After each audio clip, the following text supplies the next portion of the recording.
Y ahora les damos la bienvenida a Voces desde el Territorio, una iniciativa de Colombia Más 20 del Espectador que se emite por Noticias Caracol. Ahora, en este espacio queremos darle visibilidad a líderes y lideresas y a todos los hechos que acontecen y también que atraviesan los territorios de nuestro país. Colombia Más 20 es la campaña periodística y pedagógica para el posconflicto del Espectador.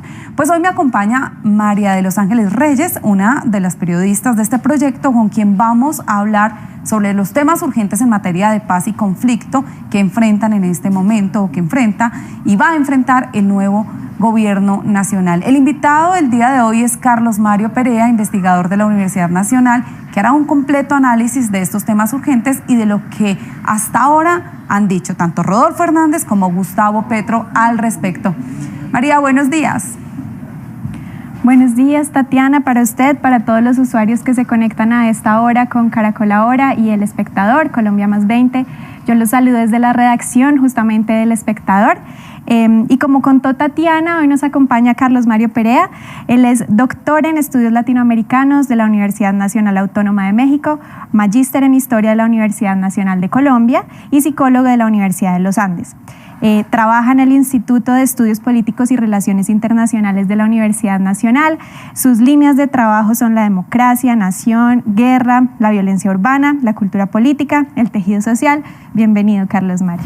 Mucho gusto. Bueno, quisiera que comenzáramos entonces con un diagnóstico de la situación de derechos humanos, de violencia que hoy se vive en Colombia. Pues desafortunadamente el nuevo gobierno va a recibir una situación muy agravada en materia de violación de derechos humanos. Pensamos que los dos procesos de paz que se dieron cada uno en una década, primero los paramilitares, luego las FARC, en la década anterior, que eso iba a constituir un lugar en donde se pudiera construir un pacto de nación que nos permitiera tramitar las grandes dolencias de este país, pero resulta que eso no sucedió. Por el contrario, la paz se terminó convirtiendo en un motivo de la polarización, en un motivo muy fuerte de polarización. Y el resultado es que estamos viviendo un nuevo ciclo de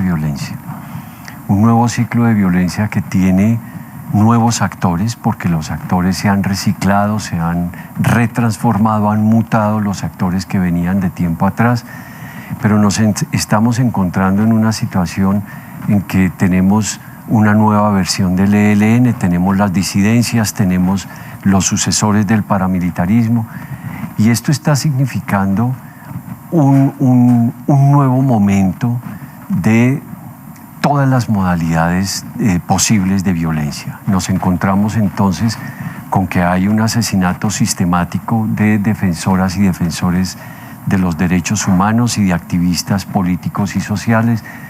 Nos encontramos con que en el curso de este tiempo, de este año, ya se han producido 28 masacres, nos encontramos con desapariciones forzadas, nos encontramos con una situación de desplazamiento otra vez muy compleja. En medio de la pandemia, además, se produce una situación después de una difusión de la criminalidad en las ciudades y un aumento de los homicidios. Nos encontramos entonces con un panorama de derechos humanos verdaderamente complejo. El ciclo de violencia se ha intensificado después de la pandemia, desde del segundo semestre del 2020 se ha intensificado, y a lo largo del 2021 nos encontramos con que hay un escalamiento de todas las modalidades de violencia que representan la violación de todas las formas posibles de los derechos humanos. Bueno, uno de los temas quizás, o todos estos temas, varios de estos temas estaban contemplados dentro de la implementación del acuerdo. El acuerdo buscaba, digamos, resolver cosas estructurales para combatir las diferentes violencias. Y lo que nos hemos dado cuenta, gracias al seguimiento de los organismos de control como el CINEP, CERAC, las mismas Naciones Unidas, es que la implementación en estos últimos 4 años fue lento. Se hicieron cosas, pero fue lento. ¿Esto qué consecuencias pudo haber tenido en este panorama que usted nos mencionaba hace un rato? Total, las consecuencias de la detención en la implementación de los acuerdos, o de someter los acuerdos a una implementación demasiado lenta. Se han cumplido procesos que ya venían en marcha, que tienen todo un andamiaje institucional, como la JEP, que fue intentada ser sometida a un golpe muy fuerte, pero está funcionando muy bien, la Comisión de la Verdad, el desarme de las FARC, pero de ahí para adelante las ejecutorias en materia de implementación de la paz son verdaderamente muy recortadas. Entonces los PEDET, el gobierno ha venido diciendo que han implementado los PEDET, y en un seguimiento que hicimos de las obras PEDET que se habían acumulado hasta agosto del año pasado, nos terminamos encontrando con una gran cantidad de ejecutorias, pero todas limitadas a la construcción de pequeñas obras en las localidades, en los municipios PEDET. Entonces se han arreglado unos acueductos, se han construido placas huellas, es de lo que más se ha hecho, se han hecho arreglos de una escuela y arreglos de un salón comunal, que son las obras que el gobierno tenía que estar haciendo siempre. Pero el fundamento con el que fueron construidos y pensados, concebidos los PEDET, que era un proceso de participación muy fuerte, eso se ha dejado completamente de lado. Yo estuve participando en el proceso de construcción de 2 PEDET, y el proceso participativo y la iniciativa de sociedad que hubo detrás de esto fue muy grande, y al día de hoy no encontramos que eso haya formado parte del proceso, sino que ha sido completamente quedado. Los planes nacionales están enunciados, pero no han avanzado, que era una piedra fundamental de esto, y asimismo se puede decir con otra cantidad de cosas. Detrás de esto hay una enorme miopía política de parte del gobierno, porque si el gobierno hubiera puesto en marcha una implementación verdaderamente importante del acuerdo, muchas de estas violencias hubieran sido contenidas. Por ejemplo, ¿cuántas de las disidencias no hubieran aparecido en medio de un proceso que las hubiera podido recoger y hubiera podido ayudar a que realmente hubiera una inserción social importante de los excombatientes? Y entonces lo que vemos, por el contrario, es que se detiene el proceso de la implementación, permitiendo que las violencias se multipliquen por todos lados. Bueno, quisiera que tocáramos un poquito justamente en de los otros grupos armados, las disidencias, y ya pensando en el nuevo gobierno que se posesionará en agosto, ¿qué se debería hacer? Ustedes, desde el trabajo que han hecho, ¿qué propuestas o qué consejos podrían darle a quien se posesione?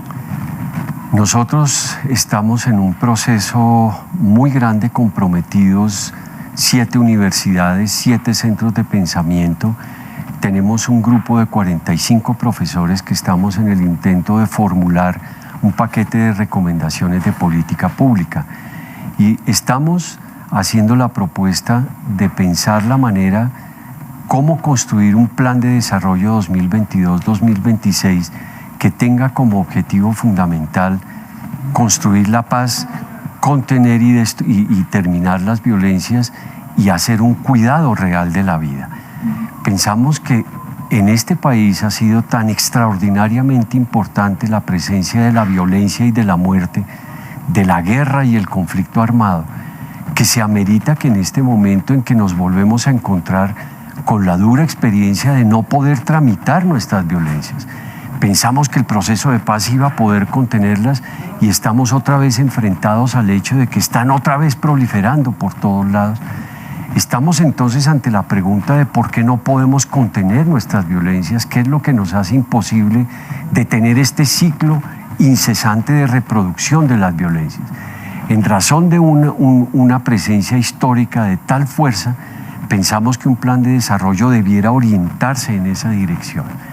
Y un plan de desarrollo en esa dirección supone que se asuman una serie de presupuestos. El primero de ellos es que hay que concebir la paz como un proyecto de modificación de las estructuras de poder, y que se trata entonces de modificar esas estructuras de poder hacia el lado de la sociedad. Esto supone que pensemos de una manera muy fuerte cómo generar procesos de sociedad que pasan por lo que pensamos son 5 grandes pilares. El primero es: tiene que haber en Colombia una agenda de equidad, se tiene que construir una agenda de equidad, y una agenda de equidad que sea capaz de recomponer la economía en la dirección de reactivar procesos de reindustrialización en el país, capaces de pensar en un mercado interno que permita que la economía se active de manera que la gente tenga otros ingresos, que es necesario pensar en la dirección de emprender políticas redistributivas verdaderamente radicales y fuertes, que pasen por una reforma tributaria que grave la riqueza y la gran propiedad, incluido el sector financiero, que hay que trabajar en la línea de establecer una verdadera situación que termine con las exclusiones de las mujeres, de los grupos étnicos, de los grupos indígenas, de los sectores que han estado históricamente excluidos y marginados, incluyendo los jóvenes que mostraron toda su importancia ahora en el paro, y una agenda de equidad que incluya un trabajo en la dirección de terminar con la inequidad territorial. Eso nos parece que es uno de los puntos centrales en la medida en que este es un país con una inequidad en el desarrollo regional tan marcadamente fuerte que hace que los grandes conflictos estén puestos sobre todo en las periferias, esos lugares que no han podido recibir una verdadera atención del Estado. Bueno, ustedes tienen esta propuesta para un plan de desarrollo para el futuro presidente y nosotros hemos hecho una lectura de los planes de gobierno de Gustavo Petro y Rodolfo Hernández un poco a la luz de los temas de paz, que es lo que nos compete desde Colombia Más 20, y lo que nos hemos encontrado es que hay diferencias. El plan de gobierno de Gustavo Petro tiene un apartado de paz, se preocupa mucho, muy detalladamente por el tema de tierras, mujeres rurales, negociación con el ELN, mientras que el de Rodolfo Hernández, si bien también dice que va a implementar el acuerdo, es un poquito más general, no tiene un apartado como tal. Ha cambiado su postura en algunos temas clave como la negociación con el ELN, que en su plan de gobierno lo nombra como un otro sí al acuerdo con las FARC, ahora dice que se sentará a negociar. ¿Qué recomendaciones habría como a partir de esta segunda vuelta?